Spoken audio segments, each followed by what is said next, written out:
Hello and welcome to Politics Today. I'm Farrukh Pitafi. Once again, we have to talk about Afghanistan because a huge development that we have been discussing about has actually materialized. After 20 years of US presence, America has ended its war in Afghanistan.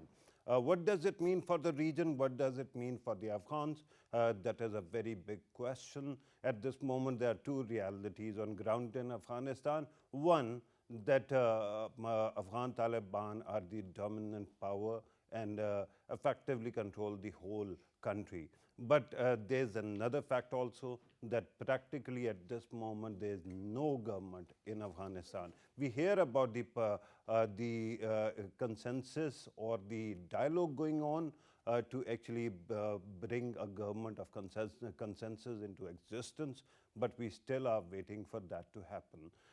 The moment the US forces left, there was aerial firing celebrating the end of the war. But of course, there are concerns being voiced from the Western media. There are two aspects which are very interesting. It seems that, as they say, there are many stages of grief. One of them is bargaining.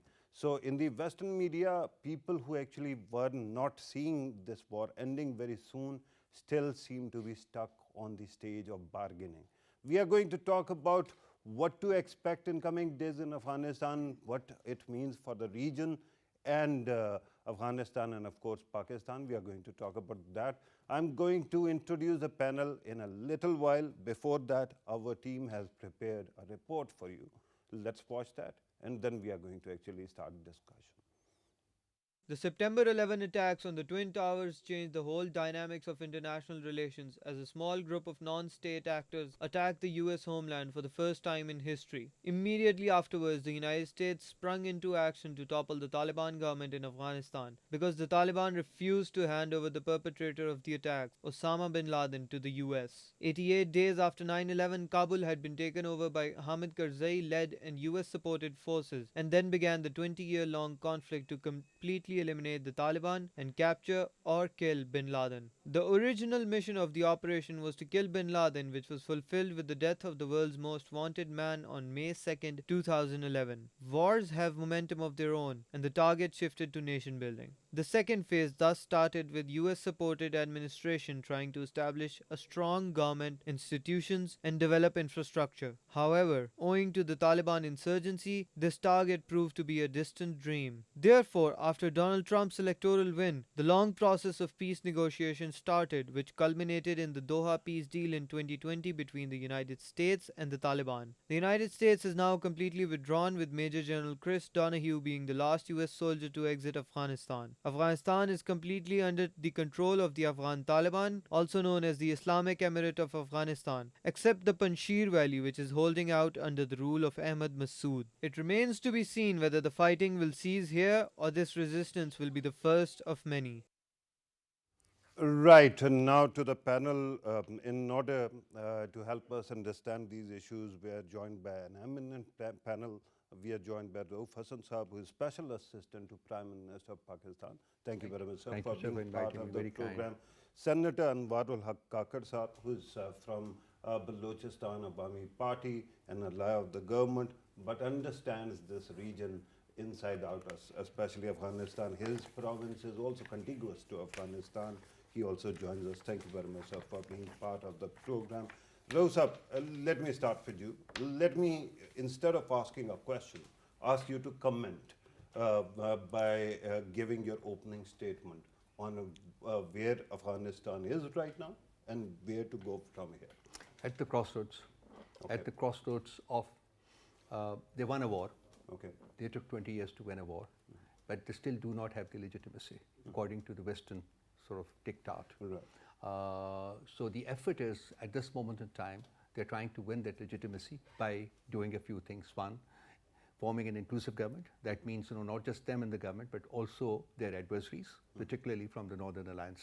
Okay. This is what is currently ongoing, and I understand that there is very hard bargaining, and the former Northern Alliance, want a pound of flesh to join the government. So I think there are differences there. This is number one. Number two, economic challenge, huge economic challenge.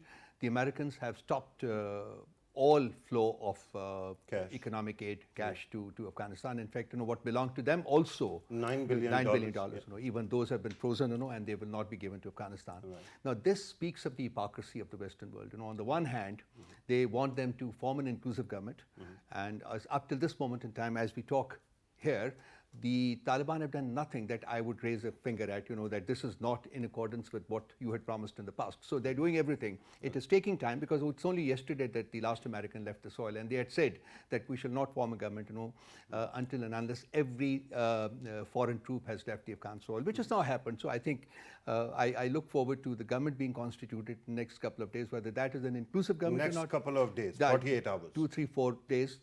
Whether that's an inclusive government or not is a different matter. Right. But what I understand is that if they're not able to get the adversaries on board in this bid, they will leave the caveats for them to join in whenever they want, and they will continue the negotiation. They will not close the door. Right. So these are two major challenges, that the Taliban. Then, of course, is the challenge of formal recognition being accorded by other countries, which includes Pakistan also, which has at this moment opted for a regional approach instead of going, unilaterally to extend recognition. They are going with the regional approach together with countries like China, Russia, Central Asian republics, Iran, and even Turkey.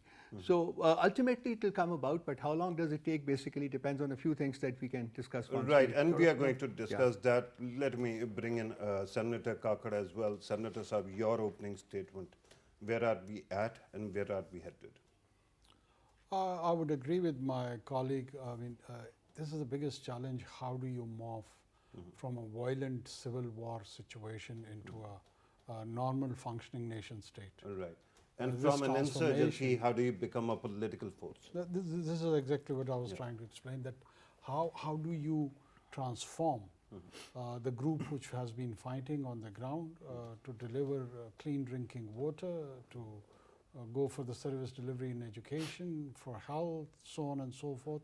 Whatever the idea of service delivery is related to nation state. So that is the challenge, how that transformation is going to happen. Right. That includes the issue of recognition, that issue, not just recognition, but how the West, which probably has a very fresh and recent bloody memory with Afghanistan, Right. how would they tackle psychologically their own management with any future political dispensation? They've been enemies or adversaries, if you may call them. Enemies, actually, they kept on killing each other. They're killing each other. Even if we don't want to spoil the prospect of future relationship, and for that sake I might use a milder word of adversary, still there is a psychological blockade of seeing the Taliban dispensation same holding the control in Kabul and holding the whole of the territory of Afghanistan. It would be a huge psychological challenge for the West also to reconcile with this factual position. But you have to, or they have to reconcile for the sake of a common Afghan, for the sake of this region, for the sake of greater global order. Because if you do not do this, it has very serious repercussions. Do we have any idea who's going to head the future dispensation? We know Mullah Hibatullah, Mullah Bataja, Mullah Yaqub. They are the trinity of Taliban power. Who's going to actually be the head? I was watching a report about a couple of hours back that there's been a consultative meeting in Kandahar. 3 days, 3-day consultative meeting. Rahbari Shura. Yes, this is what I was looking at. That now it needs to be seen that whether Mullah Hibatullah is interested in a formal state role or a political role, or either Mullah Yaqub is interested in a formal state or very young role. though, 32 years, right? Yes, exactly, but that needs to be seen. It's still nobody is reading the situation. What's going to the outcome would be. So in my opinion, let's wait for it and first see what sort of dispensation or interim arrangement they introduce to Afghans and to the rest of the world. Right. And then we'll take it from there. Right. Rauf sir, if you want to actually comment on or answer this question as well, who's going to head the new dispensation, please do. Bear in mind that, Afghanistan's new government, future government, is going to call itself an emirate, right? And they have an Amirul Mu'mineen, Mullah Habibatullah. So can they have two Amirul Mu'mineen, one head of the government and one head of the Taliban, or it is going to be the same man? I'll come to that later. First, to your question, actually. I don't think Mullah Habibatullah will be interested in a political role. Okay. And I gained my direction from the previous government, of Taliban, when Mullah Omar was the head. He did not assume this political role. I think that tradition will continue. So, you should also add Mullah Baradar in the list of people who are claimants to the top office. Right. I think it could be the two that you have mentioned, and possibly Mullah Baradar could be one of them. But it's I agree with my friend. It's very difficult to say as to who actually it would be. But I am pretty sure that it's not going to be Mullah Habibatullah. He's not going to be. He will not assume a political role. Who has a better chance, Mullah Yaqub or Mullah Baradar? I think, in my appraisal, Mullah Baradar has a better chance. Okay. In my appraisal, this is just pure, conjecture. Right. No, so, please go ahead. Yeah, should I? Yeah. Okay, so my friend has said, actually, and I totally agree with what he said. Actually, it was possibly, in a way, a certain continuation of what I had stated in response to your first question. The important thing is the economic sustenance of Afghanistan. That is the most important thing, And I think the inclusivity of government, is also because of the fact that they need Western approval and Western support. Because, it's going to be very difficult for them to get that kind of money, from regional countries. Which among the regional countries can actually do that? It's China, nobody else. Pakistan can't give money. Even Russia does not have financial resources, to give money. India is out of the equation, at least for the time being. Iran would not do it. So, you need that, and I think what is their right must be given to them. And at this moment in time, in place, if the West is actually interested in what they have been stating in terms of an inclusive government in place, giving, granting rights to women, to educate, to work, then they must be supportive. That is important. They have to play a supportive role, right. not the opposite. At this moment in time, on the face of things as they stand, they are not playing a supportive role. They are trying to block the way of the Taliban, from doing the things that they promised they would be doing. Okay. And this is what the West ostensibly is also interested that the Taliban do. So if the West is interested that Taliban do what has been stated by them in the past, then they have to come down from their flying horses, and they have to begin playing a supportive role to encourage them to do all that. Right. So I think this is where the contradiction lies. I'm glad that you pointed out the economic dilemma. We have seen the huge queues next to ATMs and banks in Afghanistan, in Kabul. But is it not true that until you have a government, a functioning government, monies that the West owes to Afghanistan cannot be restored because there is nobody to actually take care of that money? Once the government has made perhaps that financial help and economic packages are going to be restored? No, the government is there. It is just that, the technicalities have not been fulfilled. Otherwise, the Taliban are in complete and absolute control of Afghanistan. De facto control. They are. Not de jure, right? They don't have a government, head of executive. They were always the de jure government. In fact, in the beginning, they said our de facto control has been taken away by the Americans, but they never said that they were not the de jure government. Yeah. They remained the de jure government, and today they are also the de facto government. So, that status has been restored. No, I understand. 20 years ago, their leadership was there. Now it is mostly dead. So they have a new leadership, more or less. No, this leadership that is there was there even then, but in a very junior capacity. Yeah, exactly. Let me go to Senator Kagat Saab. You want to come in on the economic aspects of? There is a deep sense, I've observed even when the Prime Minister of Pakistan has been talking, he has taken a very empathetic theme while assessing the situation in Afghanistan. Right. He's been talking about emerging humanitarian crisis, the need for medicine, the need for food, the vulnerable class, the women, the children. They need help of the region. They need global outreach of that kind of help. The story coming out from Pakistan after the 4 decades of civil war, to be honest with you, is quite with a new and a different angle, and that is a concern about a common Afghan. This is what the current government stands for, led by the Prime Minister, and the message to the rest of the world is that the world has contributed enough in the disruption of Afghan quagmire. So it's high time for constructive engagement. So constructive engagement is the answer, and in order to attain that constructive engagement, the first thing which is need is humanitarian intervention. There would be a serious crisis because of the economic stalemate, as you have pointed out. The queues of the ATM, the banking sector is not and functioning. Inflation is flighting Inflation dramatically. is, of course, it's going to skyrocket, right? And in that kind of a situation and chaos, when there is an economic chaos, there would be an anticipation of security chaos as well. The terrorists may thrive in this situation. The rest of the spoilers may thrive in that situation. So sooner the better. The issue is we have a group which has a political dispensation and control over the territory. So now how do you take that journey of legitimizing and recognizing that dispensation? That needs to be initiated. And in beginning, everyone in the region and across the globe should at least have working relationship with this political dispensation.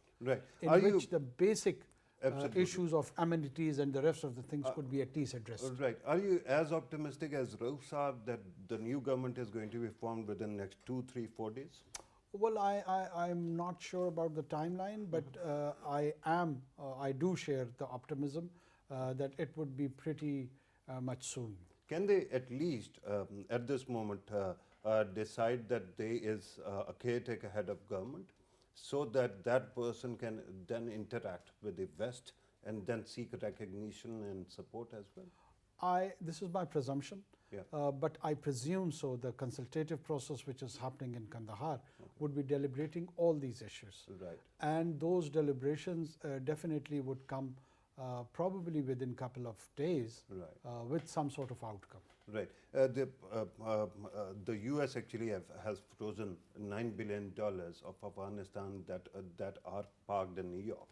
And then we know that $450 million that had to be given by the World Bank have also been blocked. On the other side, Afghan government actually is indebted, or Afghani state, by $7 billion. Amazingly, while the currencies or monies are blocked, the debt actually stays there. It can never be waived, right? So in coming days, you see that there is a chance of monetary stabilization even if this continues? I mean, if history is the lesson, the Europeans and the Americans, they do have a strong sense, if you observe their recent history. In First World War and then Second World War, they have enemies, declared enemies, they kill each other, they fight with their adversaries. And once the war is concluded, they do know how to talk to the same adversaries. Japan is a classic example. Nazi Germany is an example. Vietnam is another example. I am optimist that the US is a mature power. It's prudent.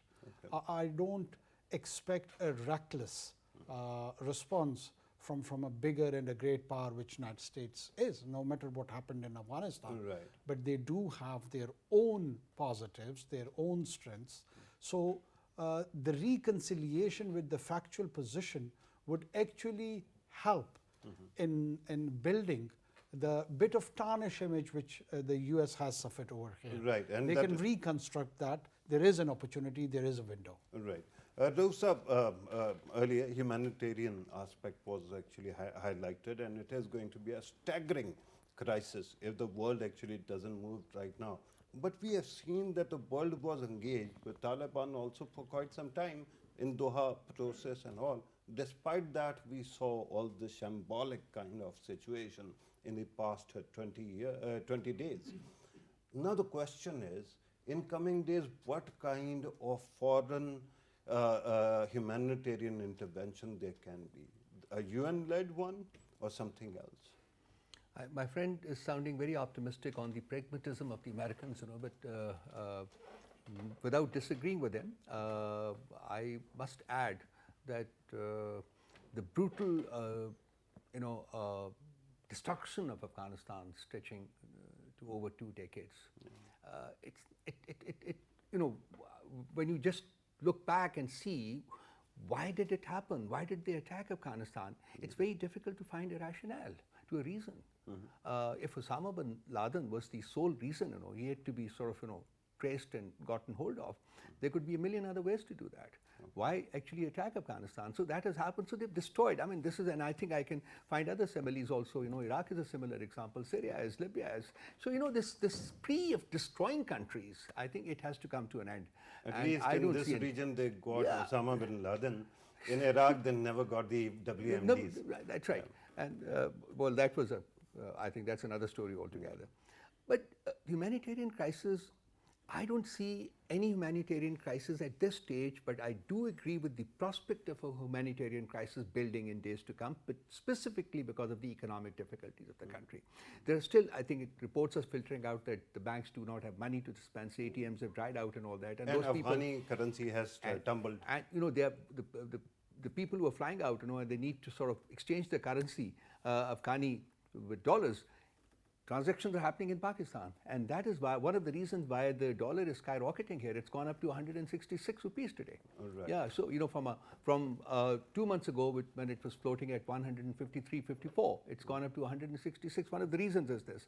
So I don't expect that the West is going to be as helpful as many people are envisaging.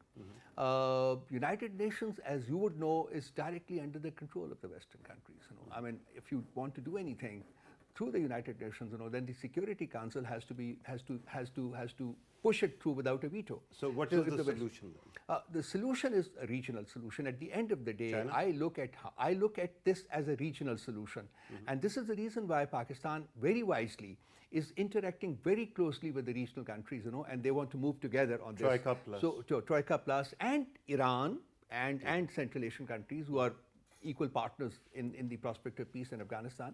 I think that they will, at the end of the day, once the government has been constituted, it is in place, and we have we have a fair idea exactly what it is going to look like, and also what next steps are they envisaging, whether they remain open to getting their adversaries on board as part of the government and all that. I think depending on that, regional countries will move to extend recognition, and once the recognition has been extended, then the interaction with Afghanistan is going to increase. And I think that on the one, there's going to be a multifaceted engagement with Afghanistan, but one of the facets is going to relate to building some economic health for Afghanistan. Right. This is what I foresee. Right. Kakar Sahib, you can actually come in and comment on this as well. On one side, when Afghanistan is actually invaded, the whole world comes together and actually supports the idea of this occupation.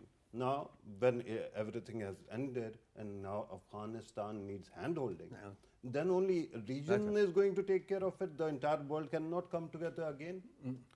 Well, I am of the view, and I still hold the position that whether that kind of realization happens in the Western capitals or not, we should not look for the consequence, and the goalpost should be that we should consistently try for the redemption of these big powers, whatever they have done in Afghanistan.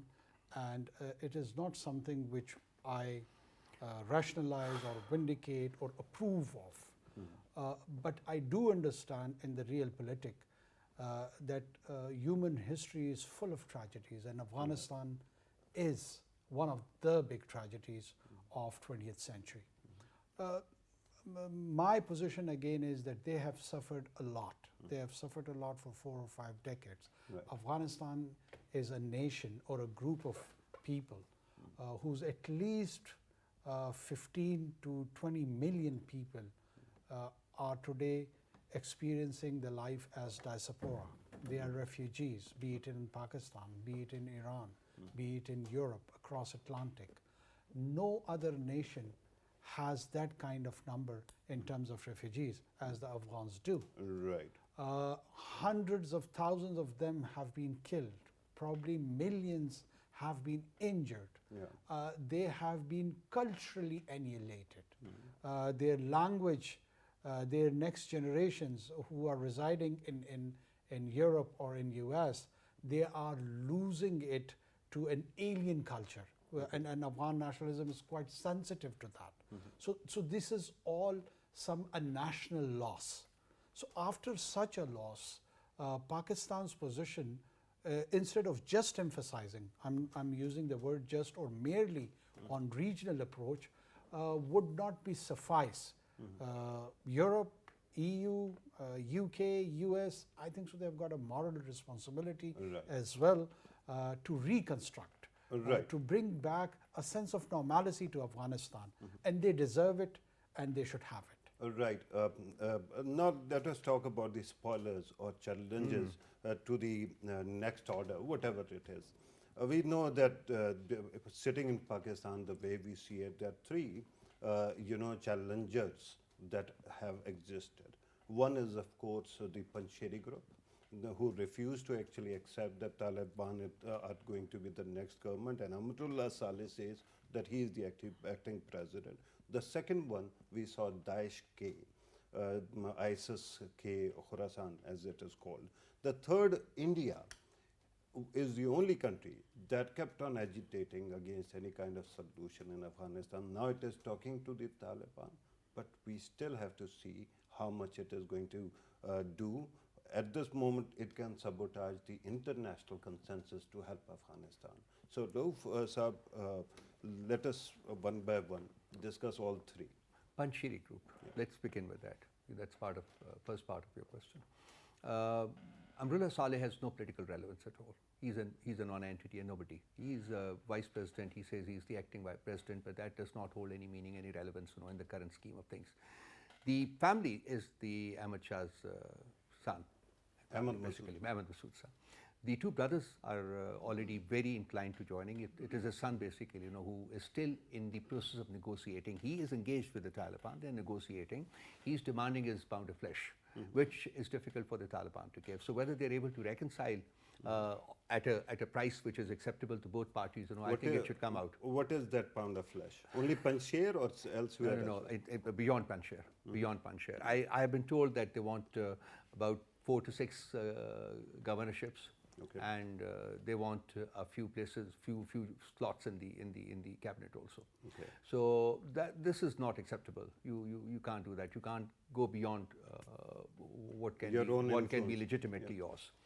So that is not happening. So whether they're able to reconcile at a given price which is acceptable to both parties, I think we will possibly have to wait another couple, 2-3 days, not longer than that, because I have this thing, that the Taliban are not going to delay the formation of government, beyond a few days. They want to put it together so that they can start working. This is number one, Daesh. Daesh is a challenge. Definitely, Daesh is a challenge. According to latest figures, that I've secured, they have about 2,000 to 3,000 hardened fighters, and those have to be combated and eliminated. That's a big number. And definitely, they are a threat to Taliban. They are a threat to Taliban. So Taliban would definitely take them on as a first priority. They will not think even for a moment to coexist with them. No, definitely. There's going to be a confrontation between them, and they, I think, are going to be target number one. Once the government has taken shape, then they will definitely be after them. Well, this is where the problem is. This is, I think, the major problem, has been a major problem. India has made a lot of investment in Afghanistan. They have lived with a very friendly government, which has virtually played into their lap. All the so-called Afghan National Army was trained in India, that. The police was trained in India. and they have their, what we call the rogue elements. They're still, although the Taliban are in charge, de facto in charge of Afghanistan at this moment in time. But I would not like to sort of oversee, overlook rather, the prospect and possibility of those rogue elements, who surviving in NDA and other institutions and organizations, Afghanistan, NDS. which will remain NDS, which are still supportive of India, and they will. And by the way, there's a lot of money. I know of lots of people in Afghanistan who have been recipient of huge sums of money from India, and possibly that those sums of money would still be filtering into Afghanistan through some source or the other. And there's the element of corruption also. Money is there. So India has a role. I mean, it thinks that it must play that role.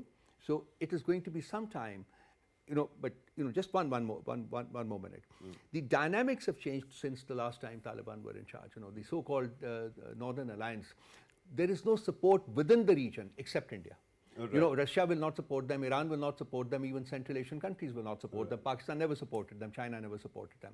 So the fact of the matter is that they will be very congested for making the moves like they did last time. This time, but they will definitely try their level best to disturb the prospect of peace in Afghanistan. It doesn't suit them. Right. And we have seen the very strange kind of whisper campaign recently when the attack took place on Kabul airport.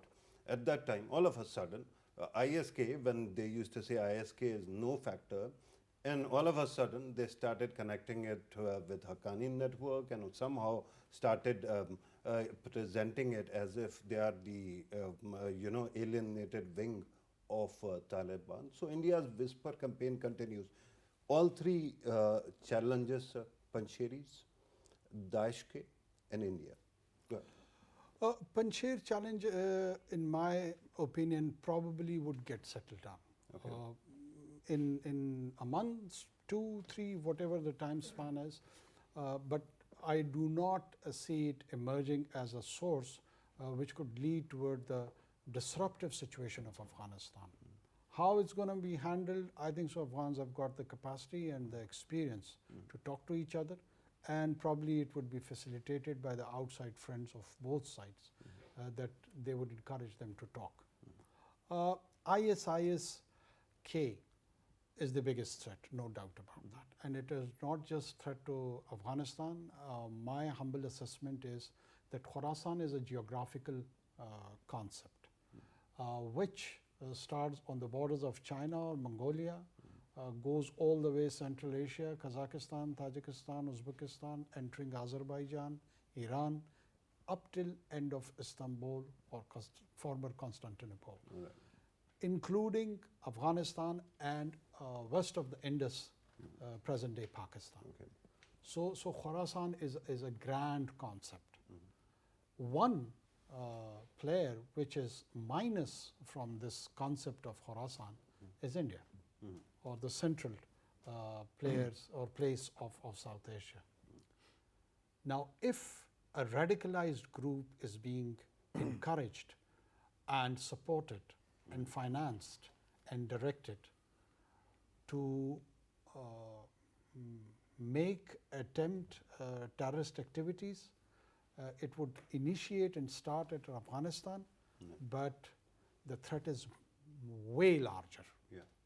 So the whole of the region has to think about it, and we shouldn't forget the great wizard, security wizard, Mr. Ajit Doval, has visited Baghdad, Iraq, and the whole of the Middle East in last few years, 3 or 4 years. And reportedly there were meetings. Reportedly there were a lot of meetings with IS elements, and those elements have been engaged in strategic communication with the National Security Advisor of Indian Union.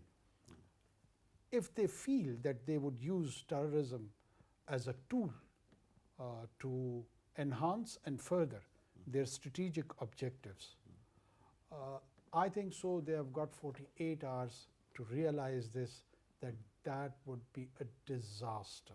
Right. Because after that, it's going to be late.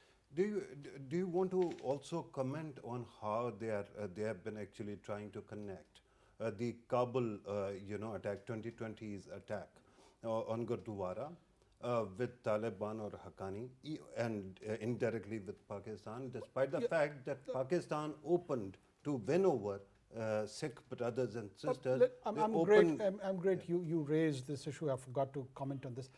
Look, this bizarre and surreal assessment that whole of Afghan situation is because of Pakistan and its institutions, particularly its intelligence outfit and military, has become a cliche. The West has spent $2 trillion, which is the product of their taxpayers' money. It was not Indian money. So the blood and treasure was American, was Britain's, was Europeans. Probably the Indian single rupee has not been contributed in a war against terror in the presence of 2 decades in Afghanistan. So the West exactly knows, the Western government exactly knows the situation and the role of Pakistani government and its institution, and there is a realization. Let the Indians try to generate this sort of narrative.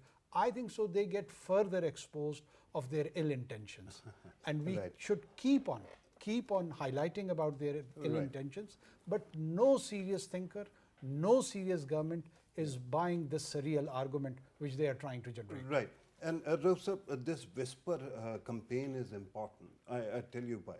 On one side, Pakistan back in 2019 and 2020 was actually trying to win over as many Sikhs to its side, win hearts and minds. At that time, Indian media used to talk about how Pakistan is just up to something because it is trying to woo the Sikh nationals of India, right? And after that, this happens. And everyone forgets that this actually alienates Sikh population. And somehow everything becomes Pakistan's fault. This kind of narrative, this kind of conspiracy needs to be exposed. Well, it definitely has to be, and it will be.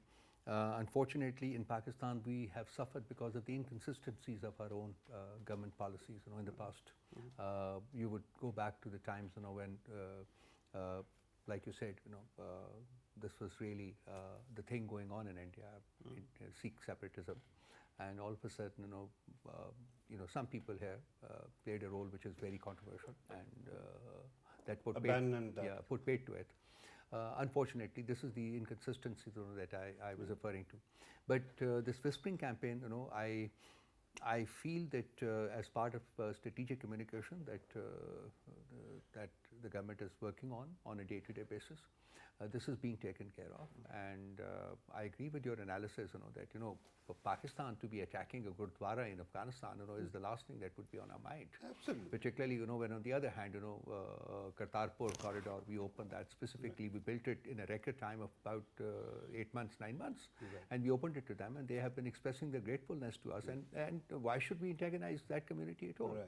So it doesn't make any sense. India. It doesn't make any sense at all. So the fact is that India has been behind doing lots of these things, and Indian support of ISIS, that you have talked about, that my friend has talked about, has been patently obvious, and I think it is only the blind who can't see it. So it has been there. So this nexus has to be unearthed. And this is how this whispering campaign will come to end. But this is not going to happen in a day or a week or a month or so. The roots are very deep. The Indian roots in Afghanistan, like I said in response to your last question, are very deeply dug in there.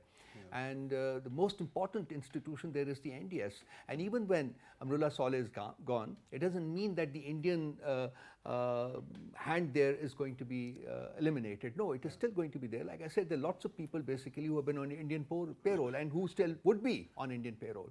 And they would definitely be willing to work for India.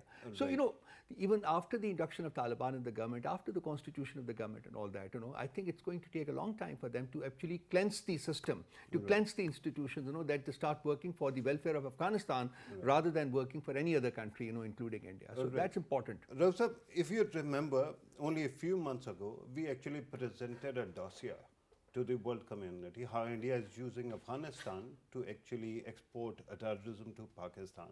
If I remember, some of the banks and their receipts that were shown were later, flagged by FinCEN report as well. And we know that many of those transactions went to people now who are part of ISKP, right?